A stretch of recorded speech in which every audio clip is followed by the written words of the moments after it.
বৰ্তমান বিয়া পাৰ্টি আদি সিজনে এই সিজনত পটককে যদি আমি এখন বিয়ালৈ ওলাই যাব লগা হয় স্কিনখনো ভাল হৈ থকা নাই তেতিয়া হলে আপোনালোকে এই ৰেমেডিটো ব্যৱহাৰ কৰিব এই ৰেমেডিটো ব্যৱহাৰ কৰিলে আপোনালোকৰ স্কিনত তৎক্ষণাত উজ্জ্বলতা আহিব গ্লো হৈ যাব স্কিনখন যদি কলা পৰি আছে অকণমান হলেও বগা কৰিবলৈ সহায় কৰিব হাই ফ্ৰেন্ডছ আপোনালোক সকলোকে মোৰ অসমীয়া হাউস চেনেলৰ নতুন এটা ভিডিঅ'ৰ মাজলৈ স্বাগতম জনাইছো আশা কৰিছো আপোনালোক সকলো ভালে আছে আজি মই মোৰ এই ভিডিঅ'টোত আপোনালোকৰ বাবে খুব বঢ়িয়া এটা ৰেমেডি লৈ আহিছো যেটো ৰেমেডিয়ে গৰমৰ দিনত আপোনালোকৰ ছালখন উজ্জ্বল কৰিবলৈ গ্লো কৰিবলৈ আৰু আপোনালোকৰ স্কিনত সানবাৰ্ন নহবলৈ সানবাৰ্ন দূৰ কৰিবলৈ বহুত বেছিকৈ সহায় কৰিব এই গৰমৰ দিনকেইটাত আমাৰ স্কিনৰ বহুত বেছি প্ৰবলেম হোৱা দেখা যায় তাৰ ভিতৰত প্ৰথমেই হ'ল সানবাৰ্ন টেনিং তাৰ পাছত হ'ল স্কিনখন ৰঙা পৰি যায় জ্বলা পুৰা কৰি থাকে গৰমত চিটচিটাই থাকে ঘামুচি উঠে এই বিভিন্ন ধৰণৰ সমস্যা গৰমৰ দিনত স্কিন কেয়াৰ কৰিবৰ কাৰণে বিভিন্ন ধৰণৰ স্কিন কেয়াৰ টিপছবোৰ আপোনালোকৰ লগত মই শেয়াৰ কৰি থাকিম আপোনালোকে মোৰ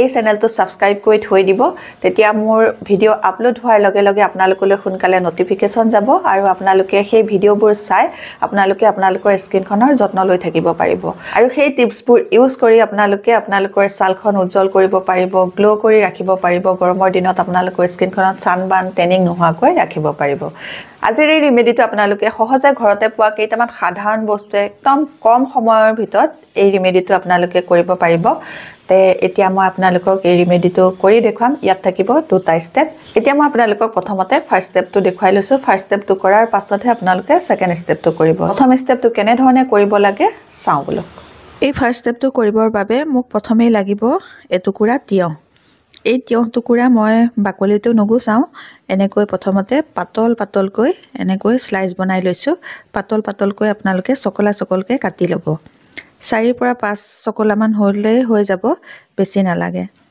ইয়া মই যেনেকৈ পাতলকৈ কাটিছো আপোনালোকেও সেই তেনেকৈ পাতলকৈ কাটি ল'ব কাটি লোৱাৰ পাছত ইয়াৰ লগতে এবিধ বস্তু মিহলাব লাগিব সেয়া হৈছে দৈৰ পানীটো এনেকৈ মই টুকি টুকি দৈৰ পৰা পানীটো লৈছো দৈ ডাঠ অংশ নালাগে দৈ পানীটো দিলেই হ'ব আৰু যদি আপোনালোকৰ ঘৰত দৈ নাথাকে তেতিয়া হলে আপোনালোকে কেঁচা গাখীৰ দিব কেঁচা গাখীৰত এনেকৈ তিয়াই পেলাই থৈ দিব দৈ পানীটো দিয়াৰ পাছত 20 মিনিট আপোনালোকে এইটো ফ্ৰিজত ভৰাই থব লাগিব 20 মিনিট পাছত ফ্ৰিজৰ পৰা উলিয়াই কেনে ধৰণে ব্যৱহাৰ কৰিব লাগে মই ভিডিঅ'টো পিছলৈ দেখুৱাম আৰু এটা কথা যদি আপোনালোকৰ তিয়হৰ টুকুৰাটো ফ্ৰিজত ভৰাই থোৱা হয় তেতিয়া হলে আপোনালোকে এই ৰেমেডিটো বনাই পেলাই ফ্ৰিজত নভৰালেও হ'ব এতিয়া মই মোৰ এই তিয়হ টুকুৰা ফ্ৰিজৰ পৰা উলিয়াই আনিছো বহুত বেছিকৈ ঠাণ্ডা হৈ আছে বাবে মই এইটো ফ্ৰিজত আৰু নভৰাও এতিয়া তৈয়াৰ কৰি ললো ফাৰ্স্ট ষ্টেপটো কেনে ধৰণে তৈয়াৰ কৰিলো আপোনালোকক দেখুৱালো এটো আপোনালোকে তৈয়াৰ কৰাৰ পাছত 15 পৰা 20 মিনিট থৈ দিব থৈ দিয়াৰ পাছতহে আপোনালোকে ব্যৱহাৰ কৰিব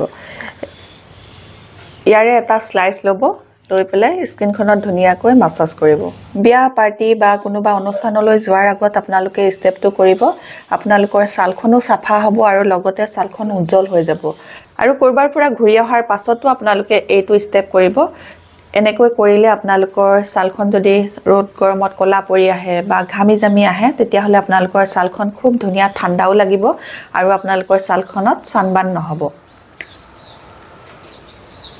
ঠাণ্ডা অনুভৱ হ'ব বহুত ভাল লাগে আপোনালোকৰ ছালখন উজ্জ্বলো হ'ব আৰু ঠাণ্ডাও অনুভৱ হ'ব ছালখনত জ্বলা পোৰা নকৰিব স্কিনখন ধুনিয়াকৈ সফট হৈ যাব 4 পৰা 5 মিনিট খুব ভালকৈ মাসাজ কৰিব কৰবাৰলৈ যোৱাৰ আগতো কৰিব কৰবাৰ পৰা অহাৰ পাছতো আপোনালোকে এই ষ্টেপটো কৰিব কৰবাৰ পৰা অহাৰ পাছত আপোনালোকে যদি ছালখনৰ এনে ধৰণে যত্ন কৰে তেতিয়া হলে আপোনালোকৰ ছালত সানবাৰ্ন টেনিং এইবোৰ নহবই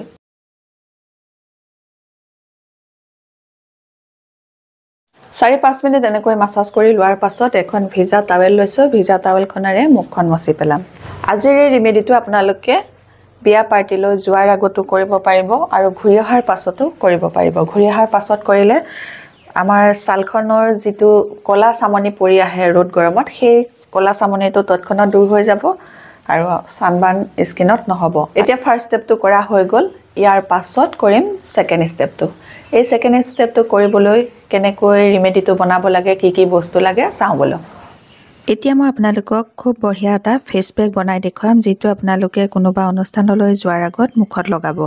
তাৰ কাৰণে মই লৈছোঁ পিঠাগুড়ি। পিঠাগুড়ি আমাৰ স্কিনখন বগা কৰিবলৈ, স্কিনৰ গ্ল' বঢ়াবলৈ বহুত বেছিকৈ সহায় কৰে। ইয়াৰ পাছত মই আনিছোঁ বেচন। বেচনো লৈছোঁ মই আধা চামুচৰ জোখাৰে। বেচনেও আমাৰ স্কিনখন চাফা কৰিবলৈ, স্কিন ক'লা পৰা সমস্যা দূৰ কৰিবলৈ বহুত বেছিকৈ সহায় কৰে। দুইবিধ বস্তু মিক্স কৰি ল'লোঁ। মিক্স কৰি লোৱাৰ পাছত ইয়াতে মই মিলাম কফি। কফি আমাৰ স্কিনখন উজ্জ্বল কৰিবলৈ বহুত বেছিকৈ সহায় কৰে। স্কিনৰ ডেড স্কিন চেল দূৰ কৰিবলৈ বহুত বেছিকৈ সহায় কৰে। তাৰ কাৰণে মই লৈছোঁ কফি আধা চামুচ আৰু অকণমান মই মিহলাম। প্ৰথমতে আধা চামুচ মিহলাই লৈছোঁ। আধা চামুচকৈ মই দুবাৰ কফি ল'লোঁ, মানে এচামুচৰ জোখাৰে আপোনালোকে কফি মিহলাব লাগিব। কফি মিহলাই লোৱাৰ পাছত ইয়াতে এতিয়া মই মিক্স কৰিম অকণমান নেমুৰ ৰস। এই নেমুৰ ৰসটোত প্ৰচুৰ পৰিমাণে ভিটামিন চি পোৱা যায় আৰু ভিটামিন চি আমাৰ স্কিনখন চাফা কৰিবলৈ, বগা কৰিবলৈ বহুত বেছিকৈ সহায় কৰে। আৰু কাৰোবাৰ স্কিনত যদি নেমুৰ ৰস নামানে বা আপোনালোকৰ স্কিনখন বেছি চেঞ্চিটিভ হয়, নেমুৰ ৰস লগাব নোৱাৰে, তেতিয়াহ'লে আপোনালোকে নেমুৰ ৰসৰ ঠাইত বিলাহী ৰস দিব। বিলাহী ৰসেও আমাৰ স্কিনখন উজ্জ্বল কৰিবলৈ, চাফা কৰিবলৈ আৰু স্কিনখনত এণ্টি এজিঙৰো কাম কৰে। আপোনালোকে বিলাহী ৰসো দিব পাৰে। ইয়াৰ লগতে মই এতিয়া মিক্স কৰি ল'লোঁ মৌ দিলোঁ মই আধা চামুচৰ জোখাৰে। মৌ দিয়াৰ পাছত গোটেইকেইটা বস্তু ভালকৈ আকৌ এবাৰ মিলাই লৈছোঁ। মিলাই লোৱাৰ পাছত ইয়াতে মই এতিয়া দিম গোলাপ জল। আপোনালোকে গোলাপ জল জোখমতে দিব, অলপ অলপকৈ দি পেলাই চাব। বেছিকৈ দিলেও বেছি পনীয়া হৈ যাব আৰু কমকৈ দিলেও টান হৈ থাকিব। গতিকে অলপ অলপকৈ মিহলাই থাকিব। মই যেনেকৈ অলপ অলপকৈ দি মিহলাই আছোঁ, সেইদৰে আপোনালোকে অলপ অলপকৈ গোলাপ জল দি মিহলাই গৈ থাকিব।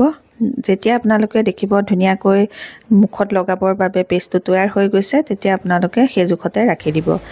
এই ফেচ পেকটোৱে আপোনালোকৰ স্কিনখনৰ উজ্জ্বলতা বঢ়াব, স্কিনখন গ্ল' কৰিব, স্কিনখন মিহি কৰিব। আৰু এই ফেচ পেকটো কেনেধৰণে মুখত লগাব লাগে তাৰ নিয়মটো মই ভিডিঅ'টোৰ পিছলৈ আপোনালোকক দেখুৱাই আছোঁ, ভিডিঅ'টো চাই যাব। এতিয়া তৈয়াৰ হৈ গ'ল খুব বঢ়িয়া এটা ৰিমেডি, যিটো ৰিমেডি আপোনালোকে কোনোবা অনুষ্ঠান বা বিয়া পাৰ্টি যিহলৈ যাওক তাৰ আগত আপোনালোকে এই ফেচ পেকটো লগাব। এই ফেচ পেকটো কেনেধৰণে লগাব লাগে সেইটো এতিয়া মই দেখুৱাম। আৰু এই ফেচ পেকটো লগোৱাৰ পাছত আপোনালোকৰ স্কিনখনৰ ৰিজাল্টটো চাব। প্ৰথমতে ফেচ পেকটো এটা পাতল লেয়াৰ এনেকৈ মুখত লগাই লৈছোঁ। ডিঙিলৈকে লগাব।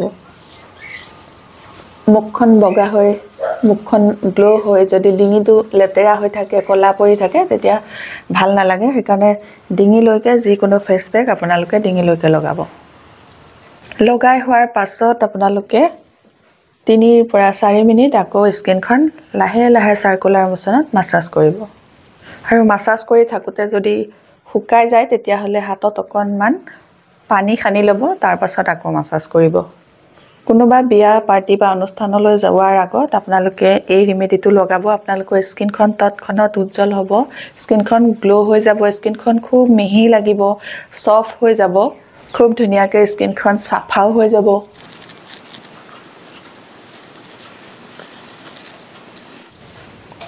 তিনি 4 মিনিট এনেকৈ মাছাজ কৰি লোৱাৰ পাছত ফেচ পেকটো আকৌ এটা ডাঠকৈ প্ৰলেপ মুখত লগাই ল'ব।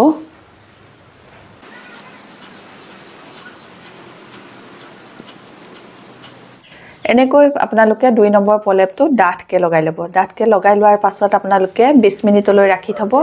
20 মিনিট পাছত আপোনালোকে মুখখনত প্ৰথমতে পানী দি তিয়াই ল'ব। তিয়াই লোৱাৰ পাছত আপোনালোকে আকৌ অলপ অলপ মাছাজ কৰিব। মাছাজ কৰি আপোনালোকে ফেচ পেকটো ধুই পেলাব। মুখখন ধোৱাৰ পাছত আপোনালোকৰ স্কিনখনত প্ৰথমতে অকণমান গোলাপ জল লগাই ল'ব।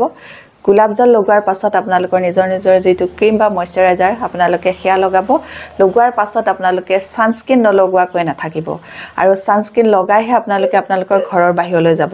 আৰু গৰমৰ দিনত আপোনালোকে ঘৰৰ ভিতৰত থাকিলেও আপোনালোকে অকণমান ছানস্ক্ৰীন লগাই থাকিব, তেতিয়া ছানবাৰ্ণ নহয়।